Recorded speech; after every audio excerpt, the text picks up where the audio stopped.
What's that happening? No, really, how's it going? Yeah, that was a stupid way to start the show. Hi, it's me, Raphael. How you doing? Is it Lent yet? Are we Lenting? Are we doing the Lent? Okay, great. Because today on the show, why not throw a chonker at you? Why not throw a book at you that you might not have thought of buying? Or maybe you thought of buying and you want to know a little bit more about. Should you buy this book? I don't know. Let's find out. It's...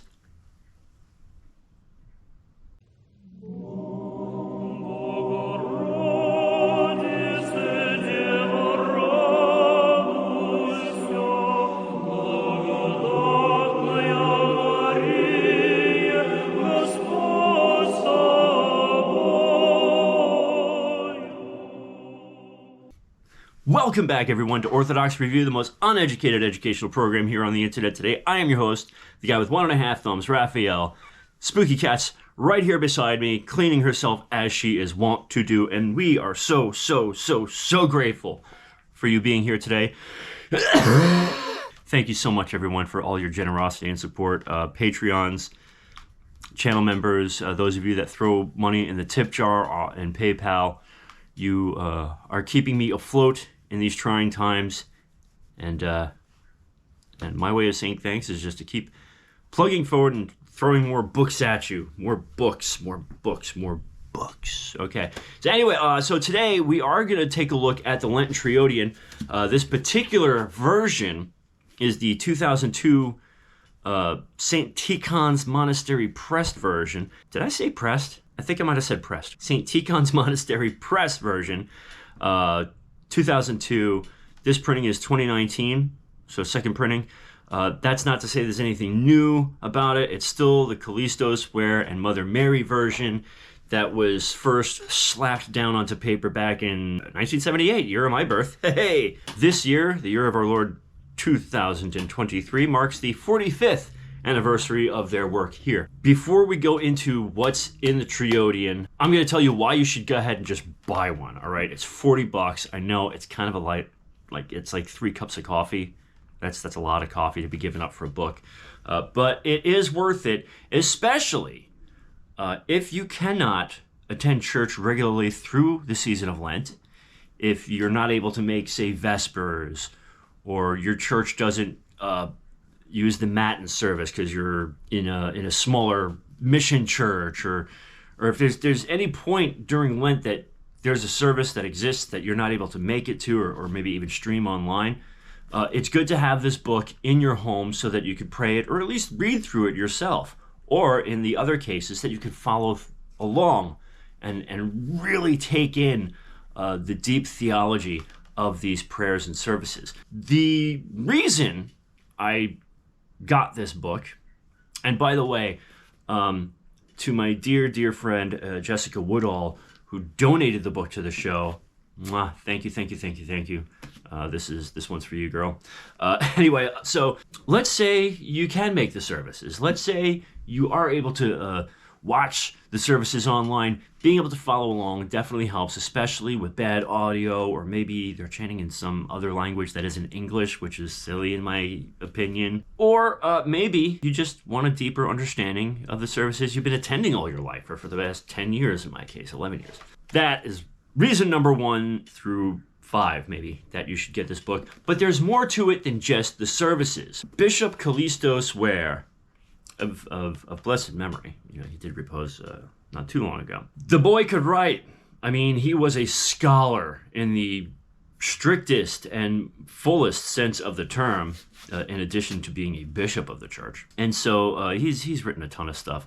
You might have read The Orthodox Church or The Orthodox Way when you were a catechumen, or maybe even afterwards, or maybe you haven't read them. You should probably go read those books. They're pretty good. They're great primers for the Orthodox faith. So I wrote down a couple notes here that I'm going to read, but hopefully there will be some maybe footage or pictures up on the screen, so you don't have to look at me doing the teleprompter thing where my eyes are shifting back and forth. Maybe I'll try doing it that way. Anyway, so this is what I sound like when I read a script.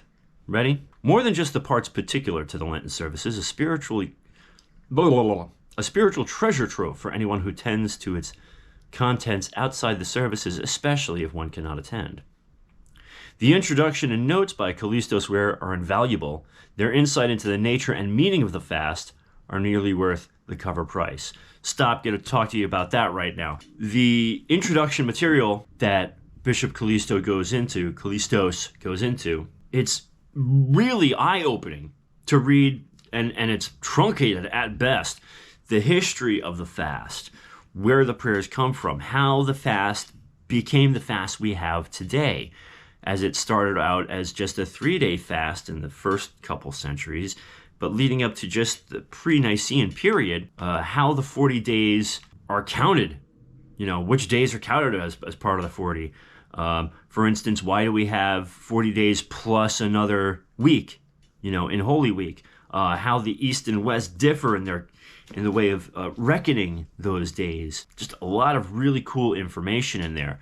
The history of the fast will be, and I'm reading my notes here, will be of particular interest to those who may not have the time to read the more in-depth history by Alexander Schmemann, which he does cite in the work here. It is rad to see, by the way, in short, how the fast was seen and what it meant as far back as Nicaea and prior, which I just mentioned. Reading the convoluted yet fascinating history of the fast is fun for the whole family. That's what I have written down here.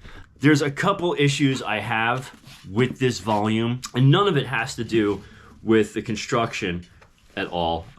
As far as sewn glued bindings go, this one's built to last. All these volumes, these service book volumes, they have to, because you're using it for roughly 60 or more days straight out of the year. 1/10 of the year is devoted to the Lenten season. It is our tithe of the year. And Bishop Callistos mentions it as such in the book. So we are tithing 1/10 of our year for this Lenten discipline. But yeah, so that's how long the book is meant to last every year, year after year. I have seen some beaten to a bloody pulp copies of this book out there, and it will hold up. My biggest problem is that it's facsimile. It was never retypeset. It is literally a copy of a copy. Now I've got that Nine Inch Nails song stuck in my head. So there are some, it's not so bad, but there's one page in particular where I was really bummed out because there was a very important line, and it was a quote from a line in a service. The facsimile was so bad, it was like missing a whole ass word. On page 25, the last paragraph of the page, and I'll put it up on screen now, but hopefully I will have taken a picture of it to superimpose over this, but yeah, it's not good. So if there was one suggestion I could make, and by the way, I gotta say, typesetting is not easy. It's not a short process. God bless anyone out there that not only typesets something new, but has to go back and retypeset something old, and it's something thick, all right? I don't think people really give enough credit. Of course, a lot of people don't know. They don't know the ins and outs of what it takes to put a book together. Yeah, it's tedious. Imagine sitting there with a manuscript that is 699 pages long. One page shy of 700 pages. Now sit down with a copy of this, type it out, and then reset the whole thing. That's a lot of time, and it ain't cheap. So as much as I'd like to really bitch and complain about the fact that it's a facsimile, thank God we have it at all. Think back a few hundred years when you couldn't get a book like this, where it cost you a year's salary to have someone transcribe something for you. Ladies and gentlemen, you can read these services online for free, all right? 21st century problems have 21st century answers, okay? But if you're gonna go buy this book, just be aware you may get a copy that has some fade in the facsimile transfer. Bear with it. It's not as bad as you think. But what's cool is, so what I've done here, so I have bookmarked the Saturday of the Dead, because it's the Saturday before the Sunday of the Last Judgment, because that's how far I've read into the services.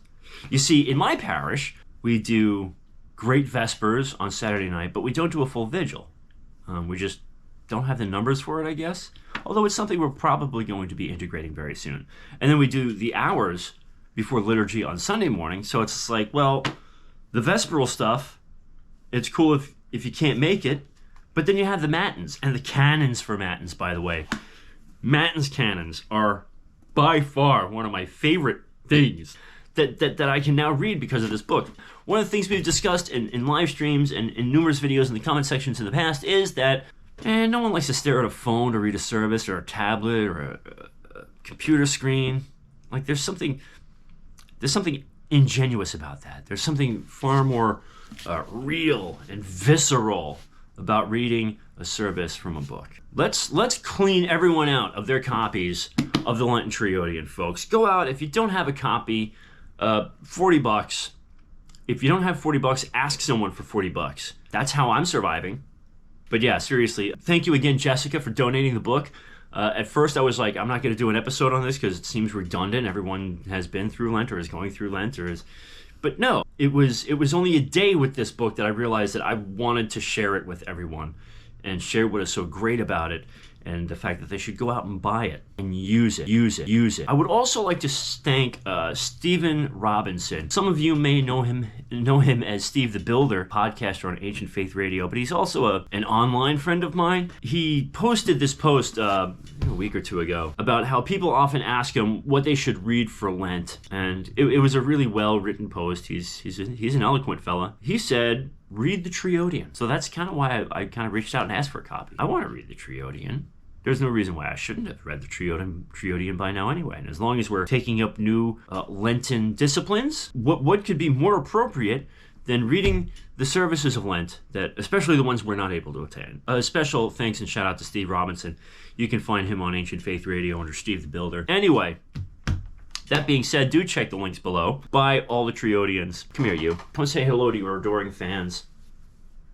Anyway, on behalf of Spooky Cat and myself, thank you again all for joining us on Orthodox Review. May your Lenten struggle be a holy and blessed one. Don't forget, especially in this Lenten season, to go to church, say your prayers, and remember God. God bless you all.